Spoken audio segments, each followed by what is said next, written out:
నమస్తే welcome to four sides TV.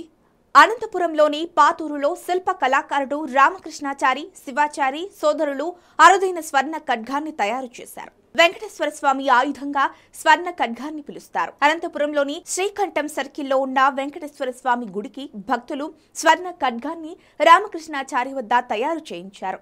గత 6 నెలలుగా ఈ స్వర్ణ ఖడ్గంపై అరుదైన కెంపులు పచ్చగా పొదిగారు. అరుదైన విగ్రహాలను తయారు చేస్తూ తన వృత్తిలో భాగంగా ఆత్మ సంతృప్తిని పొందుతున్న రామకృష్ణాచారితో మా ప్రతినిధి Hanumanthu face to face. Anantapur నగరంలోని పాతూరులో మనం ఉన్నాం. ఇక్కడ పురాతన విగ్రహాలను అరుదైన విగ్రహాలను చేయడంలో దిట్ట శిల్పి రామకృష్ణాచారి. మనం ఆయన వద్ద ఉన్నాం. అనంతపురం నగరంలోని పురాతనమైన దేవాలయం వెంకటేశ్వర స్వామి గుడికి సంబంధించి ఒక అరుదైన ఖడ్గాన్ని ఆయన నైపుణ్యంతో తయారు చేశారు. ఆ విశిష్టతని తెలియజేశారు. ఈ ఖడ్గాన్ని వెంకటేశ్వర స్వామికి నందకం అంటారు. ఈ ఖడ్గానికి వచ్చి 2.5 కేజీ వెండి పట్టింది, 8 గ్రాముల బంగారం పట్టింది, 3500 అమెరికన్ డైమండ్స్ రాళ్ళు పచ్చలు కెంపులు పడ్డాయి. ఇవి దగ్గర స్టోన్స్కి వచ్చి 78,000 వరకు అయింది. బంగారు పాలిష్కి తిరుపతిలో గోపురాలకు వేసే విధంగా మలాం వేసే విధంగా వేసాము.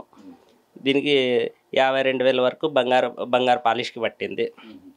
మొత్తం 4 లక్షల వరకు ఈ ఖడ్గం వాల్యూ చేస్తుంది. ఇలాంటి అరుదైన ఖడ్గాలను కావచ్చు, మీరు విగ్రహాలను కావచ్చు తయారు చేస్తున్నారు. ఇప్పటివరకు ఏమేం చేశారు, ఏ గుళ్ళకు పనిచేశారు? కసాపురం ఆంజనేయ స్వామి గుడికి సేమ్ ఇదే విధంగా తయారు చేసాము. బెంగళూరు వాళ్ళు తయారు చేయించారు. అది 5 సంవత్సరాలు పట్టింది టైము. ఈ ఖడ్గం తయారు చేసేదానికి ఒక 6 నెలలు పట్టింది. రాళ్ళు బిగించేదానికి 6 నెలల వరకు పట్టింది. మొత్తం 1 సంవత్సరం పైన పట్టింది ఈ ఖడ్గం తయారు చేసి. ముఖ్యంగా ఇది తయారు చేయడానికి మీకు కూలిబాటు కూడా గిట్టని పరిస్థితుల్లో మీరు ఇలాంటి విగ్రహాలు కావచ్చు, ఇలాంటి అరుదైన వస్తువులు తయారు చేయడంలో మీకు ఎందుకు అంత ఇంట్రెస్ట్? ఇది ఇష్టంగా ఈ పని నేర్చుకున్నాము, ఇష్టంగానే చేస్తున్నాము. కూలి గిట్టకపోని ఈ పని చేస్తూనే ఉంటాము. ఇంకా ఇప్పటి వరకు ఎలాంటి విగ్రహాలు తయారు చేశారు మీరు? అయితే 20 సంవత్సరాల నుండి దాదాపు 22 సంవత్సరాల నుండి చేస్తున్నాము. ప్రతి సంవత్సరం ప్రతి నెలకు 2-3 ఐటమ్స్ అయితే ఇలాంటివి బయట పోతూనే ఉంటాయి, డెలివరీ ఇస్తూనే ఉంటాము. ముఖ్యంగా ఇది ఫ్యాషన్గా చేస్తున్నారా? ఎప్పటి నుంచి చేస్తున్నారు? మీరు ఎవరి వద్ద నేర్చుకున్నారు? మేము మా తాత దగ్గర నుండి నేర్చుకున్నాము. ఫ్యాషన్గా ఏం లేదు, కులవృత్తిగా చేస్తున్నాము.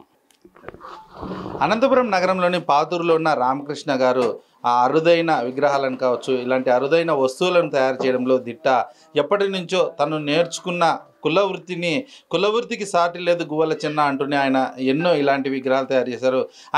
ఆయన డిగ్రీ వరకు చదువుకొని పై చదువులు చదివి కూడా తన వృత్తిని పోగొట్టుకోకుండా తన తాత వద్ద ఈ పనిని నేర్చుకొని ఇలాంటి అరుదైన విగ్రహాలను కావచ్చు, ఇలాంటి నందకాలు కావచ్చు తయారు చేసిన పరిస్థితి చూస్తూనే ఉండండి. అనంతపురం నుంచి 4 సైడ్స్ న్యూస్ కెమెరామెన్ దాదాపీరుతో హనుమంతు.